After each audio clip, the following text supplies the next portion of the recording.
So what you're about to talk to us about now is building an inclusive workplace and supporting those people with ADHD and also improving on the recruitment process, yeah? That's correct. It's really about just understanding the potential, because I think that we've got a high risk of talking about the deficits and talking about what we can't do and what we struggle with. So I really do want to talk about it from the what's the potential here, and also for people to think about flipping it on its head. I think we do need to start changing the narrative here. I don't think that neurodiverse people, particularly ADHD people, are at fault for all the challenges that they have in the workplace. I think that we've got to also remember that the way that the workplace and the way the world has been built is based around a neurotypical thought process. And I think if we start to flip that narrative and actually start to acknowledge that the reason why some things don't work for us is because they weren't designed for us. Yeah. And where diversity is important, diversity of thought is just as important, and they have such an important place in the workforce. That's right. So I'm going to try and pull up my presentation now, hopefully, and I can hopefully play it from. And I will speak to you on the other side. Yes, thank you. And it's here, so I can just click, I think, or can I click from this slide? Press presenter mode.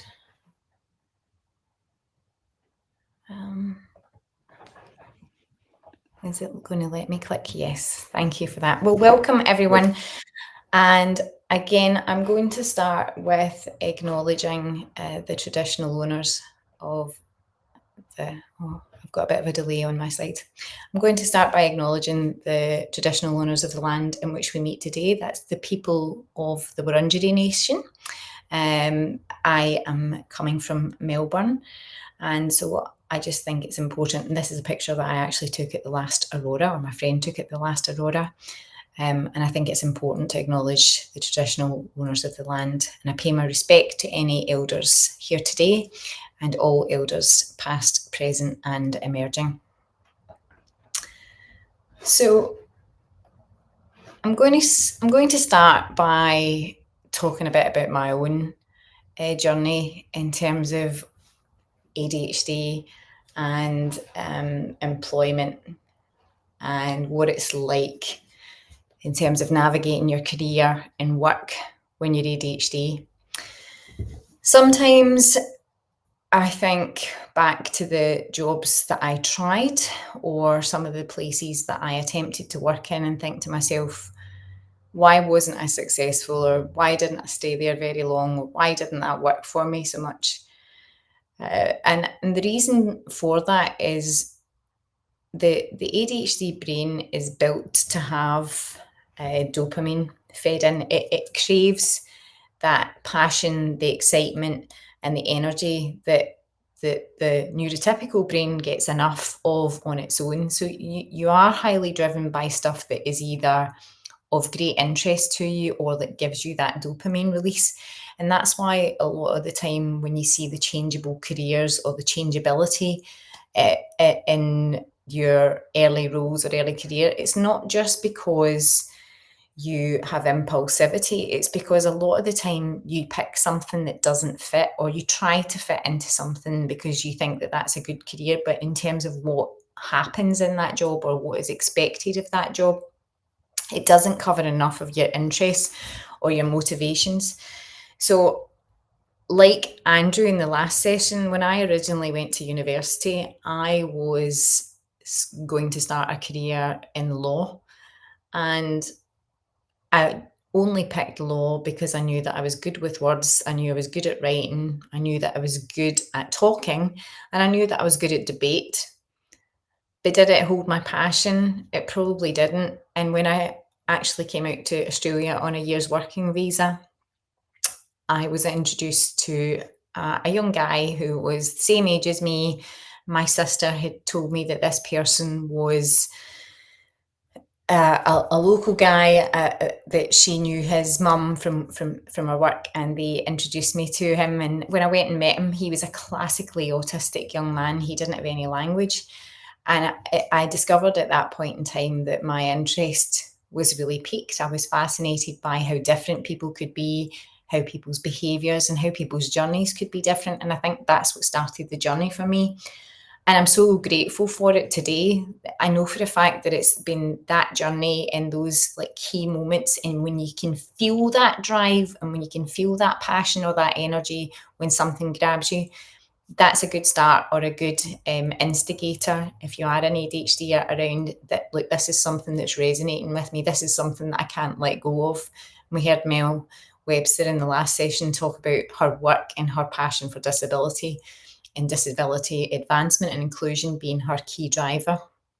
So if you do work in a job where it feels as if you're doing the graveyard shift all the time, and if you're not getting that satisfaction or that energy out of it, then chances are you might want to look at something different.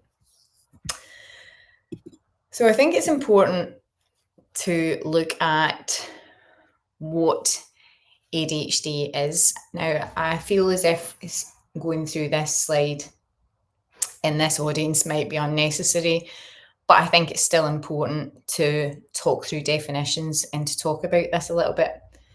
So just a quick 101 of what ADHD is.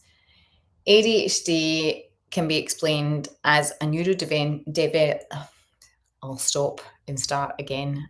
ADHD is a neurodevelopmental condition that is characterized in 3 buckets. So it's inattentive, hyperactivity, and impulsivity.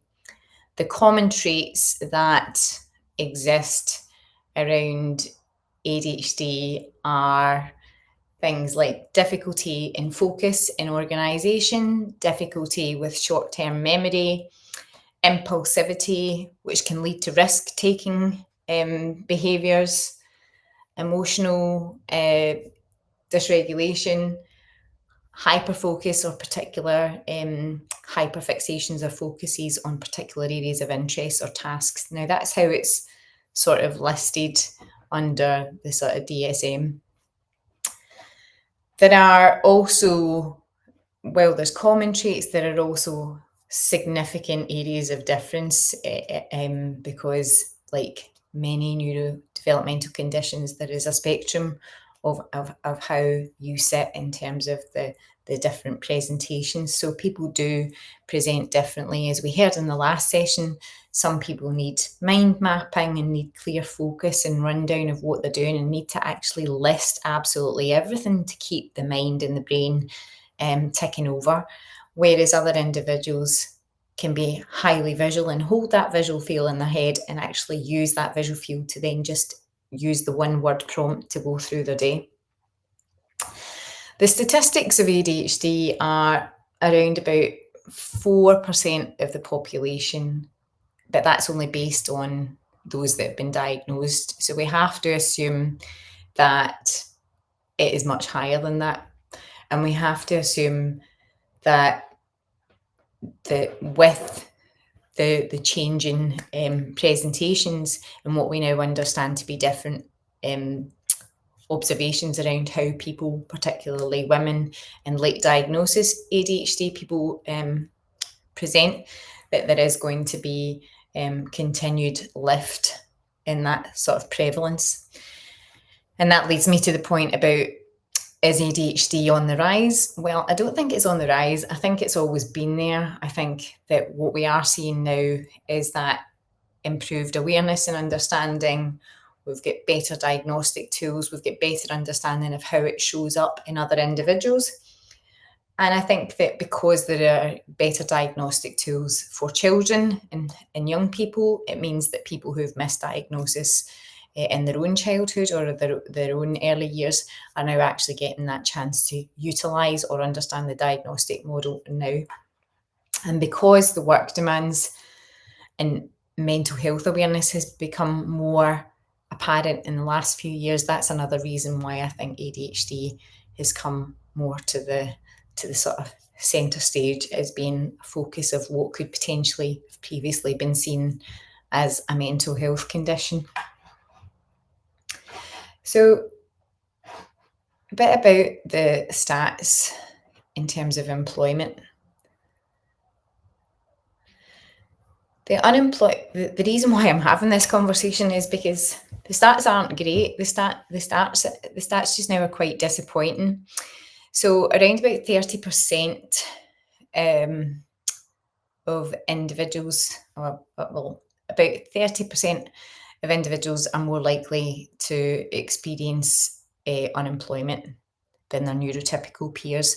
And that also might mean insecurity in their employment. So if you look at job retention in ADHD, there is interesting research where we can see higher rates of turnover and more frequent job sort of churn for ADHD individuals, and that's around adapting to the workplace conditions or actually managing to maintain their condition within the workplace. And I'm going to go into that in a bit more detail, and that's what a lot of this session will focus on.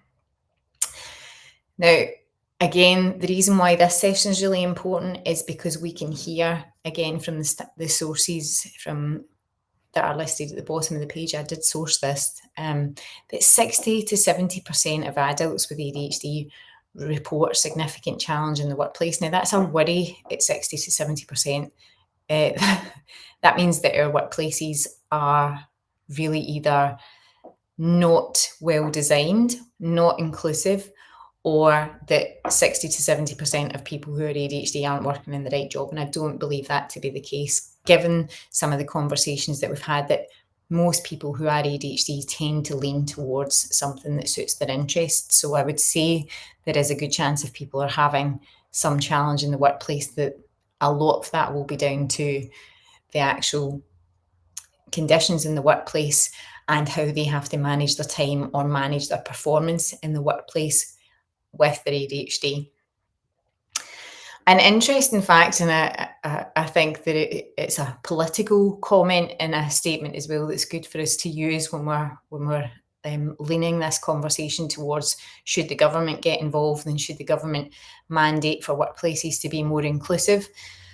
Well, at this point in time, from Deloitte's last report in 2019, it's estimated that it costs around about 20 billion per year on productivity lost inside businesses, either with people taking time off, absenteeism, job loss and job churn, re-recruitment, and just the untreated costs of what it costs in society for people who are undiagnosed in ADHD.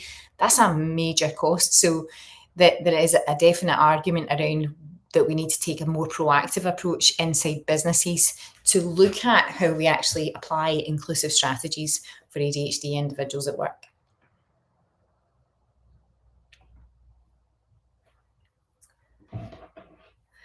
So I want us to look at this a bit differently to start with. And yes, I'm being topical with Trump. Trump's campaign so far and Trump's behaviours are very strongly aligned with pointing out who isn't doing the job, or that it was someone else, not him. And I think that that's an interesting angle to look at in terms of how we look at the common challenges for people that are ADHD in the workplace. If we look at the types of challenges that people can experience with the workplace, instead of us going with the lens of what is the difficulty that the person's having, is it their organisation skills, is it their impulsivity, is it their inability to concentrate or sit still or stay on task, I want us to look at the other part. So if we take distraction as the first item, if you think about someone who's ADHD being distracted, let's think about the workplace environment. So does the workplace environment create an optimum place for individuals to avoid distraction? I go back to the kind of pre-COVID world, when people were back in the new fancy offices that had shared working spaces and idea spaces and places to play and stay, or shower and go out, or perform and collaborate. Now, while these these spaces might have had a time or might have had a purpose. Open plan offices are not always the best environment for individuals who are neurodivergent, and actually not just individuals that are neurodivergent. There is a growing amount of evidence to show that there is a change to the way that people want to work, especially post-COVID, because there is a higher incidence of people that have worked from home and have gotten used to working in more targeted or focused spaces, that when you do go back into the office and you work in open plan spaces, the noise, the movement, and the lighting and everything that happens in the office can actually be overwhelming and can make it really difficult for people to concentrate. So imagine that for people that are ADHD. Then think about what offices often look like. And offices are often really brightly lit, have got lots of signage and branding, kind of plants, desks, filing cabinets, paper, printers, noise, microwave kitchens, smells. So the visual clutter and the sensory stimulation that you can get from an office environment can actually cause increased distraction. So again, I just want us to think about flipping that we talk about a person being easily distracted and a person with ADHD not being able to focus at work, but let's look at it as an environmental factor. And actually the office doesn't lend its hand to allowing a clear space for someone to work in a focused way. I also think that the other piece that is a common area of practice inside the traditional neurotypical workplace environment, and I think Andrew Thompson, our panel member from our last session, spoke to it quite well, that a lot of businesses, especially corporate businesses here in Australia, operate under rigid structures and hierarchical models that make it really hard to apply any type of creativity, any type of free thinking or change, or adaptations to how you might want to work to get to the end game or the end task. It's got to be done in a very, very specific linear way, and that doesn't work for the lateral brain or the lateral thinker. So a lot of these traditional 9 to 5 working models inside of project plans and really locked down processes can actually make it really difficult for people, especially if there isn't flexibility around task management or how to do a task. It's not a one size fits all. So it's really, really important that we, again, think about that. There's a clear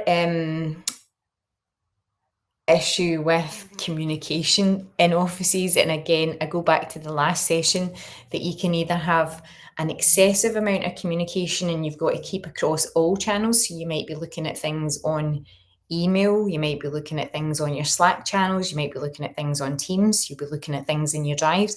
And that is actually really overwhelming.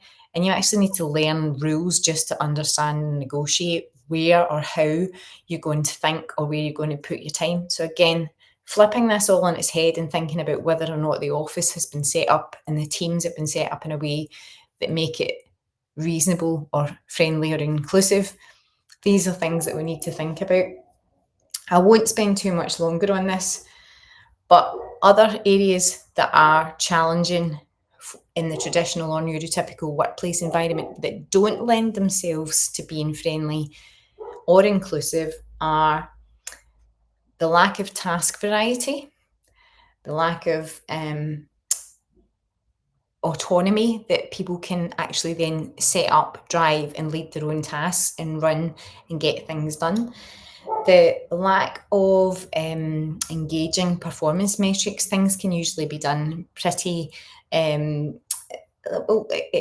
can be done in a way that it just looks at qualitative, like data contributors, and it doesn't look at the quantitative aspect of what someone's done. I also think that it's been spoken about early on in the conference, but the piece around social dynamics and social expectations and pressures in the workplace can make it really, really difficult for ADHD individuals. So I think that there is something around creating workplace rules or creating a workplace mission that is really supportive of everyone. That these are things that are missing definitely in the traditional or the neurotypical workplace environment, which leads to social misunderstandings or workplace misunderstandings, and inevitably lead to people being either churned or removed from the environment or feeling like they don't fit in the workplace. Putting it in its traditional lens, so if we flip the coin and look at all the things that we've just spoken about, the things that mainly come up as issues for people who are ADHD at work are disorganisation, difficulty managing time and tasks, issues in communication styles, issues with staying focused, and sensitivity to criticism. Now, you can see from what we've just been talking about that if you actually look at the things that have been set up in typical offices, such as rigid structures for performance and communication, the setup of the environment and the actual rules or the ways that people meet and talk in the environment, these are things that could be easily changed. And I'm not saying that for an ADHD person that the world would be fixed if the office made all these changes. But what I'm saying about ADHD inclusivity in the workplace is if we focused more on the things that we don't do well in environments that could make environments more inclusive, then it would be much easier for people who are ADHD or for people that do have support requirements in the workplace to get what they needed, because they wouldn't have to actually ask to make the changes if we just set the environments up more inclusively.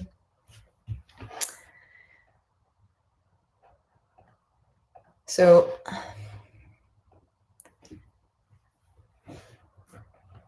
what do we mean by inclusion? It seems like it's been a buzzword for so long now, and nearly everyone has it in their strategy. And most organisations now, to some degree, have a diversity and inclusion plan. So that means that if you are looking at inclusion, you are, as an organisation, aiming to provide equal access and opportunities and resources to people who otherwise would be marginalised, excluded or disadvantaged. So think back to what I've just mentioned around the setup of traditional offices. And immediately when you think about inclusion, we can see that there is a fair bit of work to be done, because offices aren't set up to be inclusive. Offices are set up to play a particular function and are set up as traditional work environments. There is more and more businesses that are starting to put more focus into universal design. And universally inclusive design is about creating workplaces that do lend themselves to different thinking processes, different capabilities, and different styles. And that's where we're going to see really significant change in the workplace. So yesterday I actually came onto the call at around about, I think, 10:30 or 11 o'clock last night, and I heard the first presentation on ADHD employment and recruitment and what was effective within the UK for Tanya Martin working within EY. And Tanya's gone on successfully to actually set up her own consultancy business to actually help create more inclusive workplaces for neurodivergent individuals. And I think, to my experience of Specialist Stern, I think that a first step to inclusion in the workplace is being intentional about it. I think it is important for businesses and workplaces to make an intentional effort to change what they're doing. And for example, during my tenure and my time at Specialist Stern, the main focus of our work was to go inside businesses, and it was to work with businesses end to end through their recruitment and advertising process to look at how they could change and adapt their advertising processes to be more practical, to be easier to read, to take away jargon and language that wasn't needed, through to how they would actually advertise the position and what they would ask people to do in terms of early applications, so that they weren't making them hard to navigate or jump through too many hoops, into the actual recruitment and assessment process itself, because the traditional interview process can often be quite exclusionary of people that are neurodivergent, and particularly people that are ADHD and autistic. So these intentional programs to drive inclusivity are important, but what we need to get to is we'll go past the point in time where we run specific programs like the neurodivergent programs, like the autism at work programs, and we will need to mature beyond the point where there is a specific targeted program or practice put in place to create a pathway for ADHD individuals into work. I think where we're at now, we need to move towards every single business in every single area of work, whether it's in care or professional industry or education. I think every single business needs to learn universal design inclusivity, because if we look at the generations that are coming through now, there are different thought processes. Children and students are interacting differently with each other, and people do have different expectations of how we're going to work. And those environments that we've become very used to, those sort of fixed 9 to 5 environments that are highly inflexible, that aren't creative, I don't think are going to suit the workforce of the future. So we do need to rethink inclusion, inclusive spaces, and how we work collectively in the future. So what might that look like actually? What might an inclusive sort of model or approach to work look like? This goes back to my Trump style meme earlier on, but I think it's about looking at your environment differently and looking at cause and effect and what is needed to create environments that nurture, support, and create opportunities for people to thrive. So the examples that I've given here are quite common examples that we've just talked about. One of the key issues that can happen in the workplace for many people that challenge people to stay and maintain safety and retain their job is communication. If communication is indirect, if feedback doesn't work effectively, if comms aren't written in a way that supports a person, then it can have a negative effect. And that negative effect in ADHD might be misunderstanding task, increased levels of anxiety, feedback sensitivity, and actually loss of job, because if you don't understand the messages or the instructions that have been shared with you, there's a good chance that you won't perform. And if you don't perform and you're not doing what's asked, then there's a good chance that you're out the door. So there are simple solutions to that, and that looks like giving concise factual info. And I actually feel embarrassed to talk about this because it all seems so easy to say, well, giving concise, factual and specific information and clear expectations for communication will help that. Being balanced and constructive in feedback and focusing on behaviour and items as opposed to a person's personality, and offer follow-up support and trying to help somebody fix something. So what I noticed when we started looking at this inside workplaces, when we actually started to look inside the culture of businesses and inside the workplace practices, was the types of things that we were asking businesses to change when we looked at causational factors of why certain things might not work for people, that the effect or the issue was most likely going to affect every staff member in the workplace. So while we've put up communication as being a significant issue for someone who is ADHD or neurodivergent, or who might have a sensory processing disorder or an intellectual disability, anyone that doesn't get clear communication, neurodivergent or not, might be at risk of misunderstanding. So it is in a workplace's best interest by universal design to create processes in their environment to make information clear, concise, not messy, not all over the place, to create communication systems that people can easily understand, put their hand to, and utilise. I say the same about the open plan environment. It can cause distraction, and that's not something that works for lots of people. There are challenges within the return to office that lots of people are having now.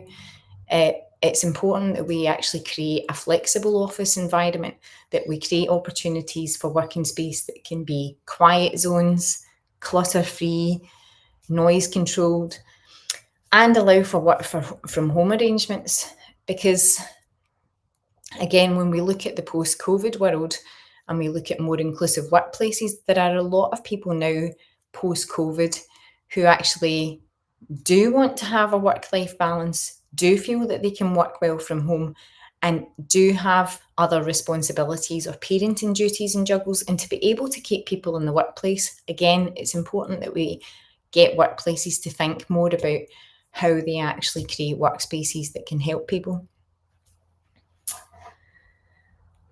I don't know if I've forgot to put the slide in for tips for individuals. No, I have got it in, that's good. But I'm going to drill down more on tips for individuals who are ADHD to tackle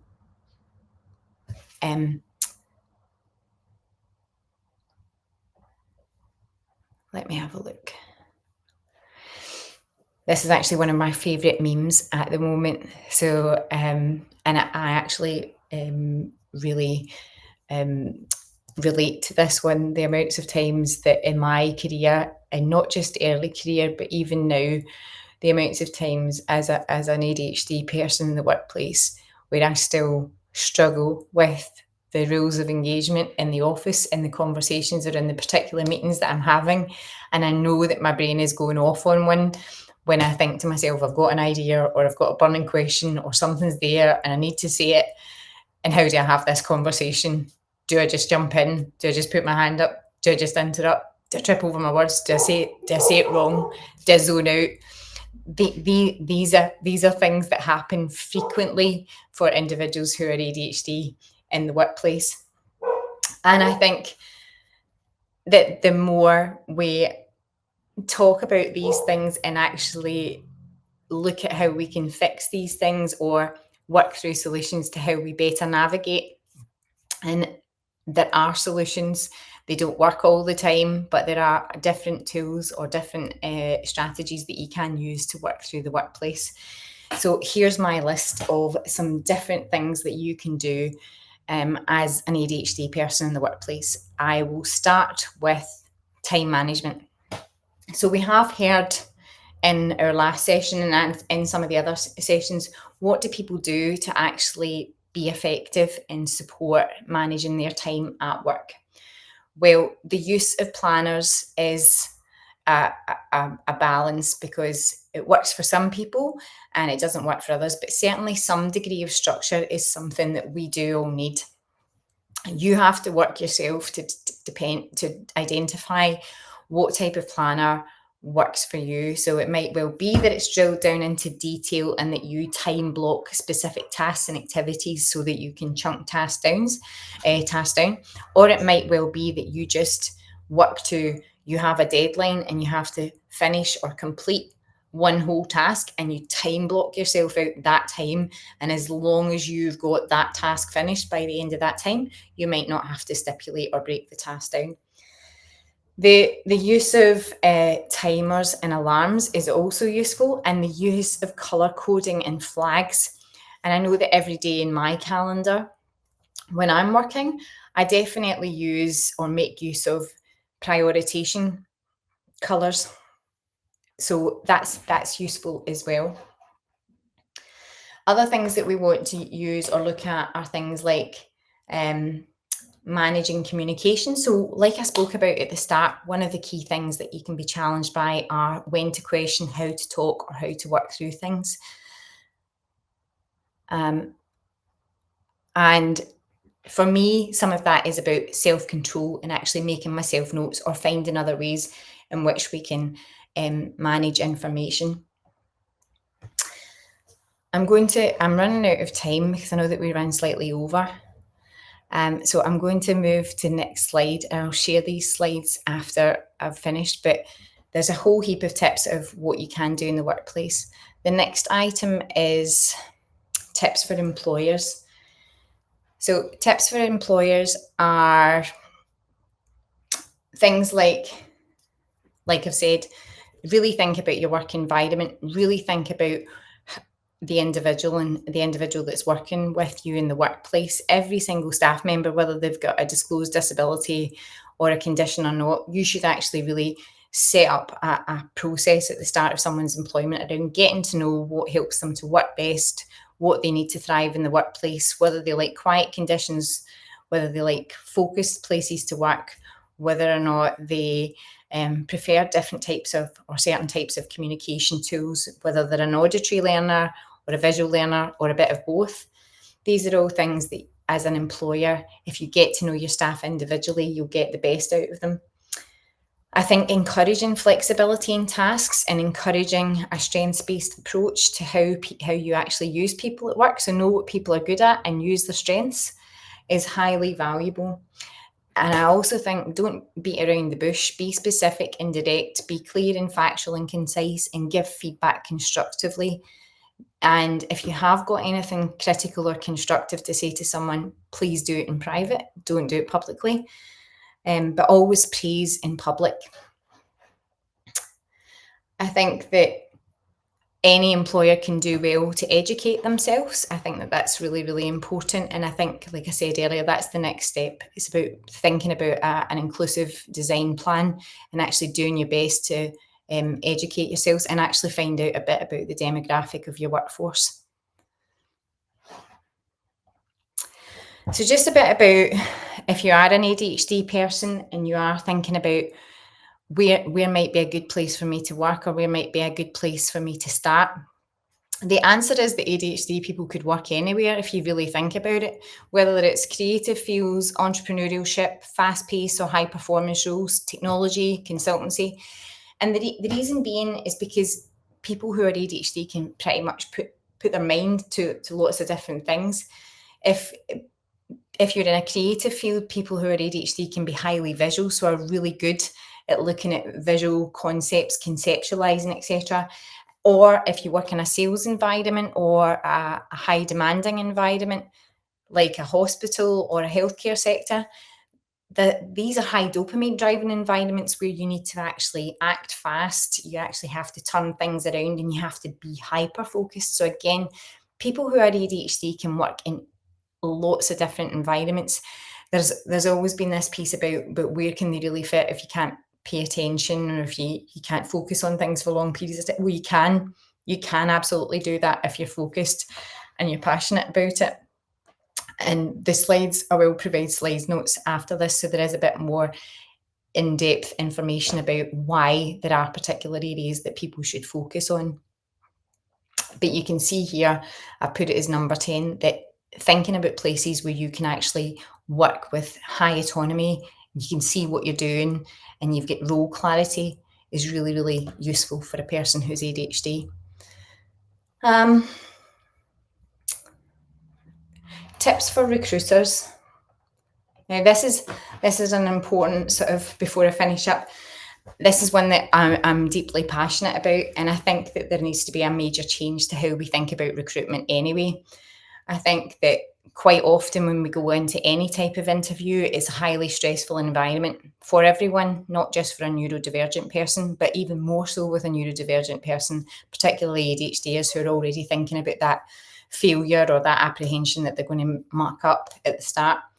But things like creating a clear line of sight about what is going to be involved in the interview, asking for interview information to be given out in advance, like walk through the process, tell people what the journey is going to look like, how the process is going to be stepped out. Ideally, if you can give questions in advance to people, and it's not cheating, it's not like giving the game away.